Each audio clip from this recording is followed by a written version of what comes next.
Well, we're here with the 1980 Drascombe Lugger ONKAHYE. Did some yard sailing.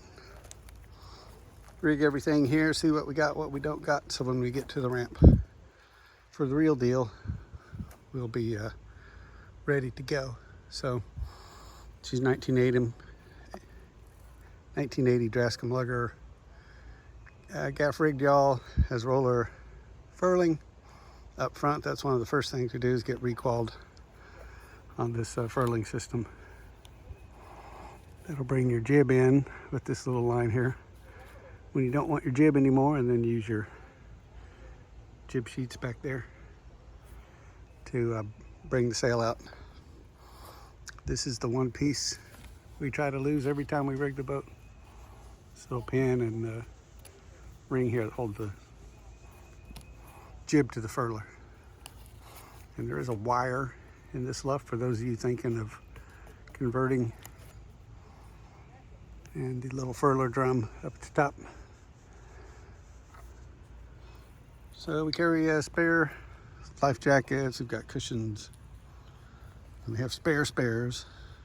And now we have some new crew that are the smaller type that's going to need the right sized jackets. We've got our, here in the US you have to have a throwable flotation device there. It's got to be handy, available at all times, so that's there. We've got our newest boat hook that can shorten down but also can reach out. I don't remember, it's like 5+ feet, I think, maybe 6. Stows less than that. Got a toolbox with the spare pins and clevis rings. One of the things we got to work on is this is our ditch kit. We've got some new gear. We're going to switch to a rescue flare instead of the old pyrotechnic flares that can wear out and start fires. And I've also got a little rescue step. When it gets warmer, I might try out. Now here's some more of those expired flares I was telling you about. I think these things expired about 10 years ago, so take them to the fire department, get rid of them. This bag, spare hats. It's got our assortment of flags and our cups. We're on the fence is whether to try inflatable PFDs for the crew. There are some pros and cons, so we decide whether we're carrying those or not. If you do, here in the US, if you're counting this as your life jacket, you have to wear it. There's a little tool roll, a little bit of spare line, and there's a first aid kit floating around here somewhere. So this is like kind of the flotsam and jetsam tour. This bag has cover for the boat in it. Here's the essential gear, a little water jug. Here down there, the bilge, little pump baler. This boat also has built-in pump that sucks the water out of the bilge, puts it right into the centerboard trunk and out that way. Got another throwable cushion. That little jacket there is kind of a spare that we use for padding when we trailer the boat. It goes over this traveler back here to keep the spars and sails and stuff from rubbing. This boat boomless, except you do have this one little block here. Make a pretty good boom if that hits you in the head, so you kind of want to sit up here while the boat's tacking. It's got a mizzen with the bumpkin. Here's our little Suzuki that we just put on today. And we had to, if you put one of these 6 horsepower on your boat, I'll tell you right now, if it's a lugger, we put a little pad here just to protect the outboard mount, so that's a sacrificial piece. Over here we've got about a 3/8 inch shim, and down below about a 1/4, and that tilts this bracket just enough so that when you swivel that motor up, it will clear your transom cutout and you can lock it in the full up position, and you can get to that full up position. And then when it's down, in order to not hit the fiberglass portion of the boat right there, you're going to have to go Second pin from the top right here is your stop. So when it comes down, it does not hit that. So that's works on a Suzuki 6. It's probably going to work on a Suzuki 4 as well. You can see it will fit. It's kind of a snug fit. When the motor's down, the tiller have to be up just a little bit. See if I can do this one-handed. Hold on, stand by.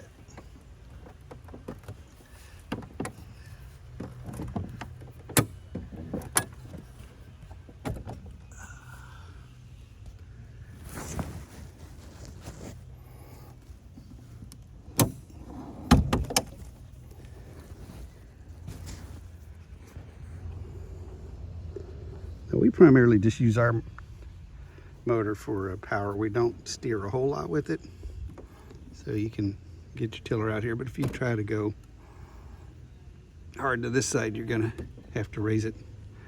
You know, there's a way you can buddy steer with the rudder in a very tight confine to put your rudder and your motor over that. We just try not to find those situations where we'd ever have to do that. This motor though does have a forward and reverse, and we went with the 6 instead of the 4 because it's got the little external fitting for a fuel tank where you could go out and never have to come back. You'd just have fuel forever. But we bought that on purpose. It's only a few pounds more, maybe it's not even more, than a 4 horsepower motor. And we have not yet once taken that external fuel tank with us. And we've run the motor very little because Skipper is such a outstanding sailor that they didn't have a motor for the longest time because they had the little British Seagull that the one thing they could count on was that it would quit. So they just stopped using it and sailed or rode wherever they needed to go. But here's a little 4. What else can I say about it? Not a whole lot. Got auxiliary propulsion oars. We always just keep ours flat on the floor. And in 40 years of having the boat, haven't really ever tripped on them or thought they were in the wrong spot. There's the rudder.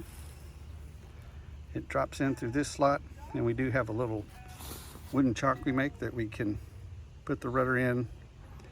We're just the blades in and put that chock in so that we can put the blade in while we're rigging on shore, and the rudder's, still tillers, still sticking way up here somewhere. We can launch the boat, and then once the boat's clear of the trailer, we can pull that little chock out and let the rudder go down. So if you've never owned a boat with the bumpkin, you've just never lived. We love it. It's gadgety. Our little mizzen here, which is also boomless. And then, it takes one or two trips a year to remind yourself that there is a stick there when you're rigging or down rigging the boat. You hit your head on it at least once or twice. What else we got?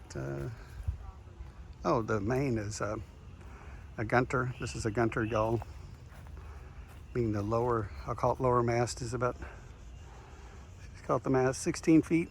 And then there's another yard up at the top there that's, 7-8 feet. So you can lower that to reduce sail area or take a reef in, or just drop the main and sail off the jib and the mizzen. Then stow the mizzen and just sail off the jib. Then furl the jib off a little bit and sail off a scrap of jib. So it takes about, when we're in practice, it takes about 20-25 minutes I set up the spars, and Skipper connects the furler, and then she's either taking stuff out of the car and loading it in the boat or handing it to me, or vice versa on the way out. So we hope y'all are getting ready for a great season in the Northern Hemisphere. And we'll get more to you when we actually get her on the water in a few days. That about does it.